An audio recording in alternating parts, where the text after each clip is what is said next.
आज हम बनाने वाले हैं गेहूं का तरकीरा, जिसे शीरा भी कहते हैं। वो भी पूरे असली तरीके से। 2 दिन तक भीगे हुए गेहूं, हाथ से चलने वाली मशीन, तेज धूप और घर वालों का प्यार, तब जाके तैयार होता है ये तरकीरा। और सबसे खास बात, यहाँ कुछ भी बेकार नहीं जाता। गेहूं का पानी भी काम आएगा और साथ में उसके छिलके भी। अगर आपने कभी पहले तरकीरा नहीं देखा ना, तो आज मैं आपको पूरा बनाकर दिखाऊंगी। सबसे पहले तो ये देखो, पतीले में गेहूं पूरे 2 दिन तक भिगो के रखे थे। बीच बीच में ना इसका पानी बदलते रहना बहुत ज़रूरी होता है। अगर पानी चेंज नहीं करोगे ना, तो गेहूं में खट्टापन आ सकता है और साथ में स्मेल भी आने लगती है। अब मम्मा गेहूं का पानी निकाल रही हैं। देखो गेहूं कितने अच्छे से फूल गए हैं। जब गेहूं इस तरीके से नरम हो जाते हैं ना, तभी तरकीरा परफेक्ट बनता है। आजकल तो लोग सब कुछ जल्दी जाते हैं, और वो भी बिना मेहनत किए, लेकिन खाने का असली स्वाद ना मेहनत से ही आता है। अब इसका पानी निकाल देंगे और फिर इसे 2-3 पानी से अच्छे से धो लेंगे। गेहूं को अच्छे से धोने से ना पूरी गंदगी साफ हो जाती है और साथ में गेहूं बिल्कुल क्लीन हो जाते हैं। और फिर खाते टाइम कोई भी गंदगी नहीं, बिल्कुल आराम से खा सकते हो। गाँव में ना हर काम बिल्कुल सफाई और पेशेंस से किया जाता है, तभी तो खाना इतना टेस्टी बनता है। देखो कैसे हाथों में भी कितने मुलायम लग रहे हैं, और गेहूं धोने के बाद कितने सुंदर और चमकदार लग रहे हैं। ये गेहूं ना मम्मा ने 2 दिन भिगो के रखे थे और रोज इनका पानी चेंज करती थी ताकि बदबू ना आए। अब आ गई हमारी तरकीरा निकालने वाली मशीन। आजकल तो ये मशीन काफ़ी कम देखने को मिलती है, लेकिन पहले ना हर घर में यही मिलती थी। अगर आपके पास ये मशीन ना हो तो आप मिक्सर में भी कर सकते हो। इस मशीन को चारपाई के साथ फिट कर लो। अब मम्मा ऊपर से थोड़ा थोड़ा करके गेहूं डाल रही हैं और हाथों से मशीन चला रही हैं। हाथों से चलाते रहो, बिजली की भी कोई टेंशन नहीं। हाथों से गोल गोल घुमाते रहो और गेहूं पिसकर नीचे आते रहेंगे। मुट्ठी से थोड़े थोड़े करके ऊपर वाले हिस्से में गेहूं डालेंगे, बिल्कुल इस तरीके से। देखो कैसे धीरे धीरे गेहूं नीचे निकल रहे हैं। नीचे हमने बर्तन रखा हुआ है ताकि सारा पिसा हुआ गेहूं इस बर्तन के बीच आ जाए।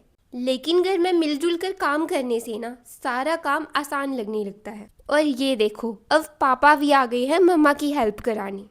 पापा मशीन को हाथों से घुमा रहे हैं और मम्मा थोड़ा थोड़ा करके गेहूं को मशीन में डाल रही हैं। जितनी मेहनत उन्हें काम करने में लग रही है, उतना ही मज़ा मुझे देखने में आ रहा है।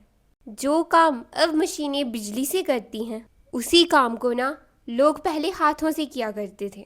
और सच बताऊं, घर में जब इतना शुद्ध बिना किसी मिलावट के तरकीरा बन सकता है, तो फिर बाहर से केमिकल्स वाली चीज़ें लानी ही क्यों, जबकि आप वही चीज़ घर पे शुद्ध तरीके से बना सकते हो। अब जो गेहूं पीस कर निकले थे, उन्हें पानी से अच्छे से धो लेंगे और इसमें जो गेहूं का छिलका है ना, इसे निकाल कर अलग कर लेंगे। और ये जो वाइट वाइट सा है ना, यही हमारा आगे जाके तरकीरा बनेगा। पहले जब ये घर पे बनता था ना, तब हम बार बार आकर देखते रहते थे कि तरकीरा तैयार हुआ या नहीं। अब ये जो गेहूं के छिलके हैं ना, इन्हें अलग करके अच्छे से निचोड़ना बहुत ज़रूरी है। और फिर ये छिलके फेंकने नहीं हैं, बल्कि आप इनको अपनी क्यारियों में भी डाल सकते हो। इससे ना मिट्टी को पोषण मिलता है और सब्जियां काफ़ी अच्छी ग्रो करती हैं। वैसे भी गांव में हर एक चीज़ किसी ना किसी काम आ ही जाती है, कुछ भी बेकार नहीं जाता। अब ये जो पानी बचा है ना, इसी में असली तरकीरा होता है। हाथों से छिलके अलग करने के बाद अगर फिर भी थोड़ा बहुत रह जाए, तो उसे छन्नी से छान लो। ऐसा करने से ना बिल्कुल साफ तरकीरा निकलेगा। अब इसे धूप में रख लेंगे और बीच बीच में ना इसका पानी निकालते रहना है, और नीचे नीचे ना इसका गाढ़ा हिस्सा जमने लगेगा। धूप ना हर चीज़ में काम आती है, चाहे बड़ी बनानी हो या फिर तरकीरा। 1 दिन की धूप लगाने के बाद ना अभी तक ये अच्छे से सूखा नहीं था, इसीलिए ना इसे दूसरे दिन भी धूप लगानी पड़ेगी। क्योंकि अगर इसे अच्छे से सुखाओगे नहीं ना, तो ये जल्दी खराब भी हो सकता है, क्योंकि फिर इसे पूरे साल भी तो खाना होता है ना।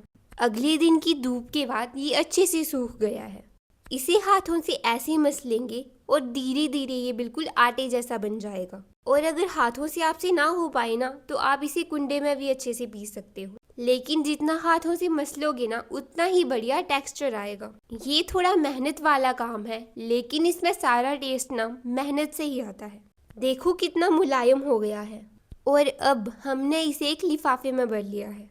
आप चाहो तो किसी डिब्बे में भी स्टोर करके रख सकते हो। जब भी तरकीरा खाने का मन करे बस इसे पानी में भिगोकर आराम से बना लो। एक बार मेहनत फिर कई दिन मजे से खाओ।